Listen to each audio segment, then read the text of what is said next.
Mimbar ya Ijumaa.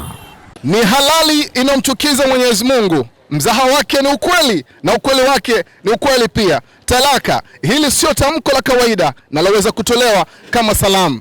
Talaka sio mlango wa dharura unaoweza kufunguliwa kila moyo unapochoka, bali talaka ni mithili ya upepo mkali unaoweza kuvunja hata mti uliopandwa kwa dua. Katika siku za karibuni kumekuwa na wimbi kubwa sana la madada wengi kusherehekea talaka. Huku mtaani elimu hiyo ikoje kuhusiana na talaka? Mimi ni mwana wa Maalim Mashi, tukawasikilize. Talaka ninavyoelewa mimi ni jambo linalomtenganisha mke na mume kwenye ndoa yao.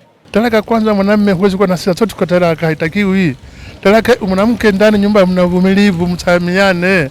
Kwa kusamika nafanyika makosa mengi, kwa hiyo wenyewe ile msamiane. Sababu talaka sio jambo zuri, sababu hata Mwenyezi Mungu kakemea swala la talaka. Uwe na aibu. Kwa nini umeolewa ndani ya miezi mitatu tu unapewa talaka? Mwanaume unatoa talaka kwa ndani ya miezi mitatu. Hii haifai. Hiyo sio sawa. Kwanza talaka hawezi talaka. Kwa sababu talaka unaweza kuiomba mwenyewe na ukajutia. Kwa maana hiyo ukosaji wa dini katika jamii ndio sababu zote za mtu atoa talaka anafurahia. Hizo shofu tu, hamna kitu kama hicho. Hata iweje uweze kusherehekea talaka. Talaka utaiomba mwenyewe kwa bashasha zote na baadaye unaenda kulia hata chooni utalia. Ikibidi.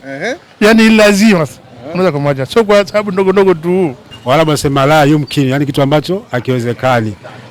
Kubwa zaidi ni ukosaji wa mafunzo ya dini. Ndio maana jamii zimeharibika kwa sababu kutokuwa na dini. Madhara ambayo yapo kutokana yanaletwa na talaka ni kama familia kusambaratika.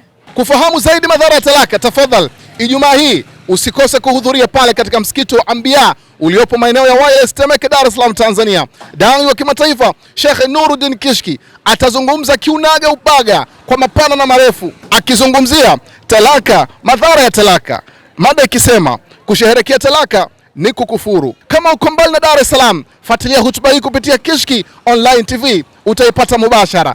Asante kwa cameraman Abdul Karim ibn Abdurrahim pamoja naye Tarek. Mimi ni mwana Maalim Mashi. Wassalamu alaikum wa rahmatullahi wa barakatuh.